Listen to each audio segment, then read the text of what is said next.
What's going on, everyone? Welcome back to the channel. Thanks for tuning in today. I am a 159 million power account, and I have been playing this game for over a year now. So I am trying to start a new series where I'm going to go over every single hero combination in the game and the best skills, the best mounts, the best equipment that you should use with that particular combination to help you fight as hard as you can on the battlefield. Whether you're free to play, whether you spend a lot of money, this series is going to be for you. So we're going to kick it off right at the very beginning.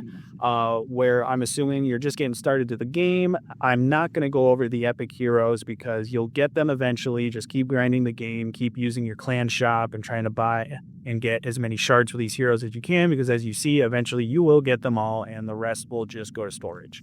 So we're going to start off in the legendary heroes. You are unlocking Jens and Gregory. Those are going to be your first two infantry heroes that you have accessible to you. Fun fact about these heroes, these are some of the nicer ones because you can actually buy these every single week in the clan shop. Just head over here, like you can get 10 shards of gens per week, and I know Gregory pops up in here as well. So spend your coins, try and unlock these every single week, because if you don't, you're going to regret it later, because I know I did. So let's get right into it. What are some of the best skills? Why should you use them? And so we're going to start off with the talents. So Gregory is a basic attack damage hero. So to answer the first question for some of the new guys out here, because I know that a lot of this might be confusing. So what is basic attack? So if I just go random march, I'm just going to attack it. So if we zoom in, see that white number right there? If you dig into the reports, that white number is typically your basic attack that you're dealing every single turn. Some other things go in there like direct damage and whatnot, but mainly that is what you're boosting when you're boosting basic attack. So now that you know that, Gregory boosts basic attack a lot. He gets 30% here. Every time you're going to do a basic attack, there's a 20% chance to deal a direct damage. And then this is the important part. The damage has a chance to cause your target to be slowed. So what slowed does is it causes whoever you're attacking to march slower. Hence the name. So if you're field fighting and you're attacking someone, this is a really good hero to try and suck them into you while you're trying to attack them. And then every time you're going to use an active skill, there's a 40% chance to deal this huge direct damage. So this is actually pretty big for the game, making him one of the harder hitters. You look at his active skills, agitation. So increases the basic attack damage of up to 4 of your allies. In a circular range for 45 seconds for 5 seconds. It also has a 100% chance to inflict bleed on the target. So that is extremely important. He's inflicting bleed, and he's inflicting slow, and he's boosting basic attacks. So you want to try and have that in the back of your head. And then this is his passive skill. So that's Gregory in a nutshell. We're going to dive into Jens real quick just to teach you about him and show you why they're a good team. So he's got a pretty okay core talent here on his first star. It's nothing crazy, but every time you're going to do a basic attack, there's a 20% chance to heal your troops. So you're also getting some healing in there. And then here's the best one up here. So increases your basic attack damage just like Gregory does. And if the troops are bleeding, which we know Gregory causes bleeding with his active skill, there's a 20% chance to also do this direct damage, okay? So that's why they're a great pair together. That's why you should try and unlock them, buy their shards in the clan shop every single week, because they are a great pair. And if we look at his skills, he's actually going to deal direct damage in a fan shape up to 5 targets. So with this combination, you're not really going to be looking to use them in a one-on-one situation. You're going to want to have at least 3 or 4 marches around you, or you're going to want to be fighting with your alliance and you're going to be hitting the same targets. You want to be with teams when you're using this hero combination. If you put this up against a pikeman hero combination, just one-on-one, you're probably going to lose, because these two heroes boost the troops around you and they boost the basic attack that they deal together. So what are some of the skills that best increase your attributes while you're fighting? So you want to try and boost basic attack, right? That's kind of been the running theme so far. So some of the skills is Blessed by Fate. This guy right here, if you read the description, increases your basic attack damage by 50% for 30 seconds. So this is one of those skills you want to also try and be fighting in 30-second increments, because if you go over 30 seconds, this skill isn't as good anymore. So if you know you're going to have long minute to 2 minute fights, maybe you don't want to try and use this skill. Another one is Thor's Determination. Every 9 seconds, you're going to get a dueling buff that's going to increase your basic attack damage by 225% if you max this thing out for 2 seconds. So this thing does a lot of damage when it activates. It's great in the arena because you're always having multiple targets and these battles are a little longer. But then after this, you're going to kind of notice a running theme with these infantry heroes is a lot of these heroes, you want to try and do what's called a rage build. So what is a rage build? And to answer that question, we're going to start off with what is rage. So rage is this thing right here. So after you accrue 1,000 rage, this skill is going to trigger. Okay. And so the thought process behind a rage build is you're trying to recover rage as much as possible. So this skill is activating as much as possible. So for a lot of the new beginners out here, I know a lot of this is common sense, so feel free to skip around. But if you're new here, what are you exactly looking for? What is rage? How can you tell you're accruing it? So here, if you watch, see these 3 bubbles right here? So I'm 25% of the way to recovering my 1,000 rage. Now I'm 50% of the way. Now I'm 75. And once this fills, I'm going to do a big attack on him. See that 11,000 that came up and the 7,000? That was my rage skills being activated. So what are some skills that can recover rage a lot to constantly have you be inflicting these active skill damage?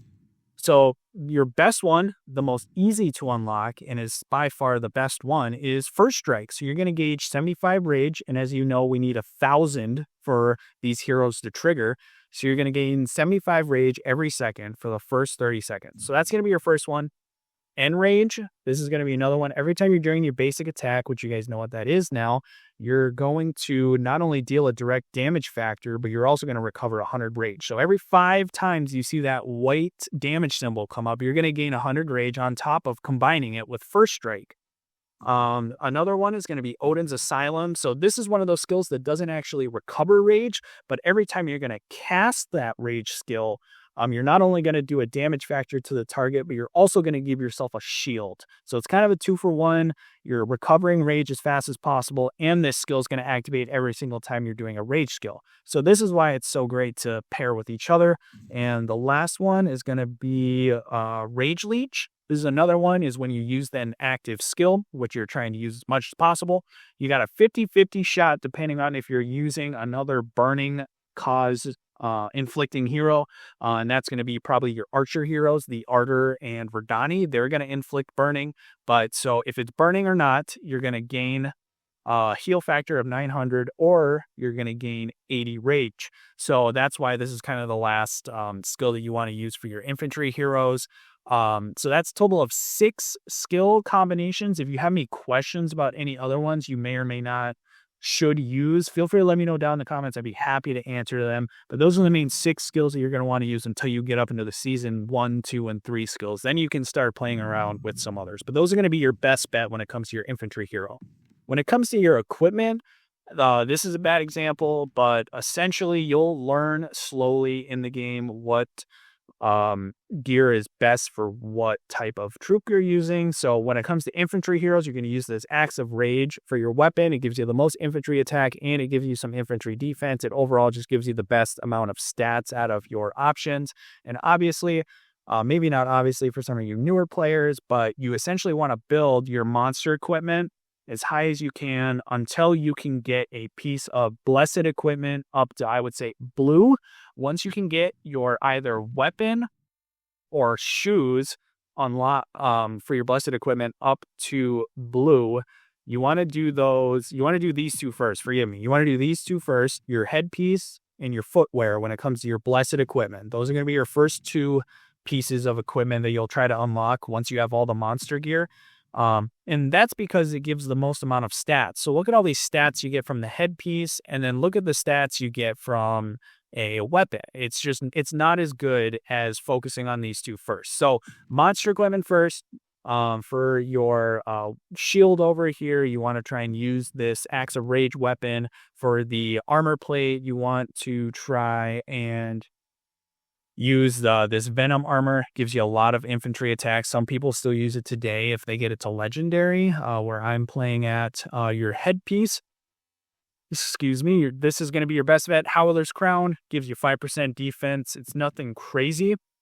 And then for your footwear, you want to obviously throw on these cryptic boots. It's going to give you a lot of infantry attack. And overall, using those 4 sets of pieces of equipment will give you the most amount of stats possible. Once you have all of those upgraded to either blue, or you're getting into the epic legendary range and you start unlocking blessed equipment, that's when you want to try and do your headpiece and your footwear first. And that's because they just provide a lot more stats than what the armor and the shield up here do.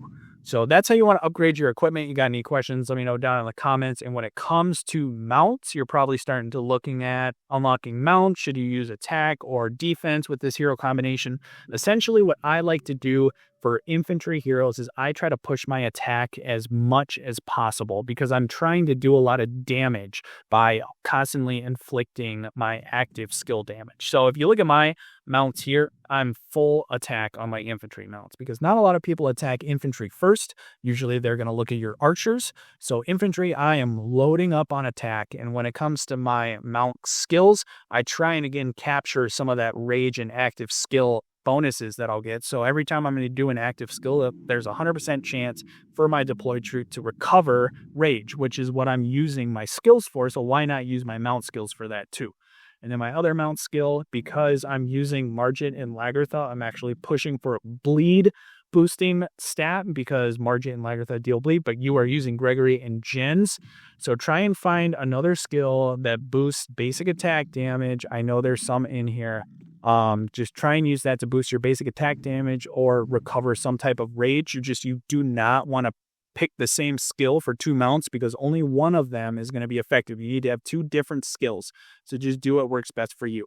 So now that we've covered mounts, equipment, skills, and the Jens and Gregory hero combination, that is going to wrap up this portion of the video. I got more videos coming for all of the other hero combinations in the entire game. So if you are looking for a particular hero combination, just check my channel or let me know down below and I will get right on it. Thank you so much for tuning in today, and I will see you guys in the next one.